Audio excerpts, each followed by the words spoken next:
television. I did lots of game shows. I co-hosted a game show with Mike Smith. I'm sorry? Can I just say, we're talking a lot about me. I thought we were talking about comedy. Well, we better get back. Well, I was just establishing who you were in the first of these increasingly prestigious... Dapper Laughs. And Dapper Laughs, so yes, God. And why was he shafted so horribly by the comedy community? The comedy... I'm going to do... Oh, look. This means nothing in audio. Sorry about that. I know, sorry, but I'm using... It's kind of like inverted commas. The comedy community who have become, at least online, pitchfork wielding,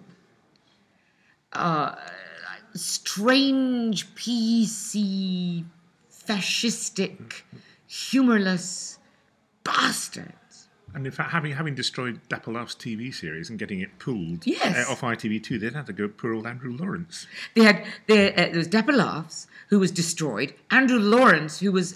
it was vicious. And what did he say? I can't even remember. It was something very mild. Yeah.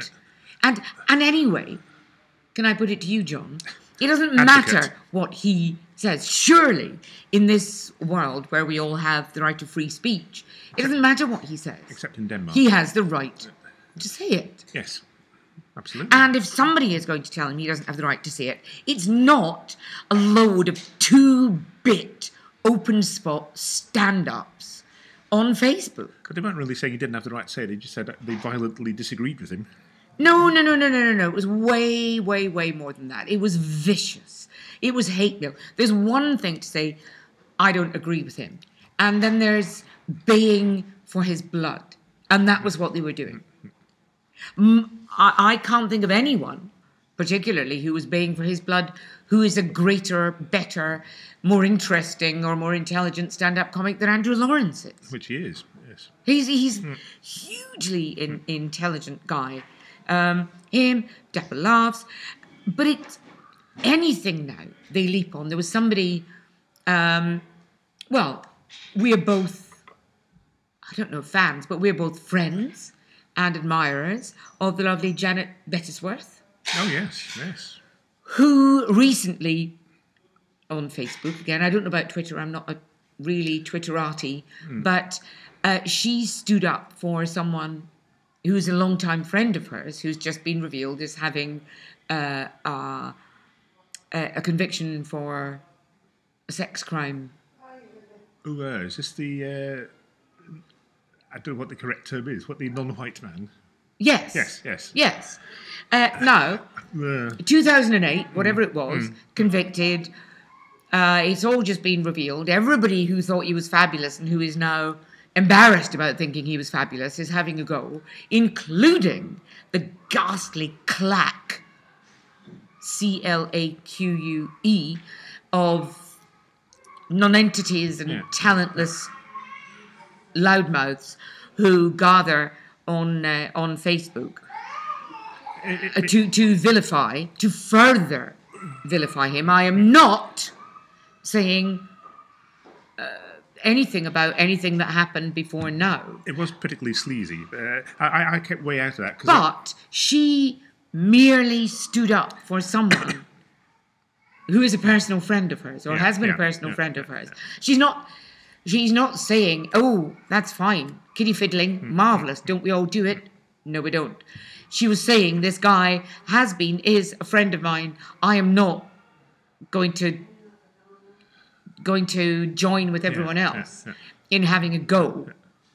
And she was vilified. Yeah. And these people, these are tiny people with tiny consciences who just flap to wherever the nearest, crumb of nastiness is. Do you think it's a form of self-publicity and also boosting your ego within yourself? I don't know. For these people. Possibly self-publicity, possibly thinking, ooh, I'm in with the in crowd. Ooh, I'm a right-thinking person. And largely, ooh, I have absolutely no idea what I genuinely think is right or wrong, or what I genuinely would stand up for. But it seems that the political correctness-ometer says this, so I'll go with that. I hate these people. And I know that's a strong word. Because they are vacuums. They are vacuums. And they are inhabiting the comedy, I don't know what it is, not even necessarily industry, but it seems to be that they all flock to comedy forums and just descend like mindless vultures on anybody who has been brought down by any kind of PC upset. But aren't you as bad as them? Because you're not saying, I disagree with them. You're saying, I hate them and they're horrible, less than human creatures. I'm not saying they're less than human creatures. I'm saying I hate them because I hate injustice. I hate bullying. And this is bullying. This is just a form of bullying. This could be why you none of them is standing up on their own. None of them is going to meet anyone. Nobody. They're just in this kind of faceless, bodiless, hideous, harpy. I realise they've been vultures, now they're harpies, all that. But they just descend on people online. And, I've been descended upon in what I could only describe as Fleming gate. And why was that? Well, we had a discussion. Or several. We did the Grouchy Club chat show in 2014, but then 2013 we had another sort of chat show. Yeah, there was it wasn't the Grouchy Club, but it was the Fleming rape gate. We were discussing one afternoon only. Yes. Yeah, I know exactly. One afternoon only. There was myself. There was the marvelous Lynn Ruth Miller. There was the wonderful Laura Levites. Thank you, Laura Levites.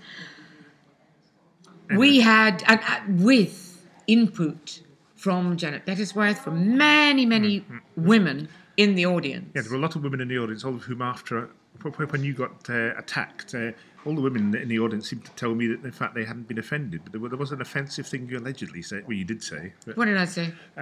They seemed to take offence in the fact you said, well, basically you were saying if a girlie dresses up in a short skirt and tries to look very sexy and a bit tarty, which is fair enough, she's allowed to do that, and goes out and gets paralytically drunk, and then goes back to a man's house. It was very specific. Goes back to a man's house, lies on the bed, fumbles around, sort of feel, top off, tongue and mouth, all that sort of stuff. Then, and she's paralytically drunk. Then she can't be 100% surprised if something happens, and that she must take a tiny bit of responsibility for that. But you weren't actually saying. Well, I suppose you were saying she was asking for it, but you weren't. No, I wasn't saying she was asking for it. I was saying she ought to take a tiny bit of responsibility. Responsibility is not blame. We're not talking about blame here. And anyway, this is very old, although it'll doubtless inflame, blah blah blah, and get this podcast gazillions of hits. But so I know how it feels to have said something which was then, and over the years has been taken up again and again and again. So I know how Andrew Lawrence feels and all these people. Nobody's really listening to exactly what I'm saying. They're listening to a bit of what I'm saying, then they're making up the rest. Then they are being outraged, because being outraged is huge fun and allows you to go on all these forums or fora. And what worries me is that almost all of these forums or fora are comedy. And this is not what comedy should be about. This is, the whole, alternative. That was another visual thing with my horns. Alternative comedy thing was about finding a space, finding a forum for people to say the unsayable, for people to challenge ways of thinking, to say outrageous things, and for that to be discussed, not just shot down in flames and tight-arsed, generally new wave feministy, bleh.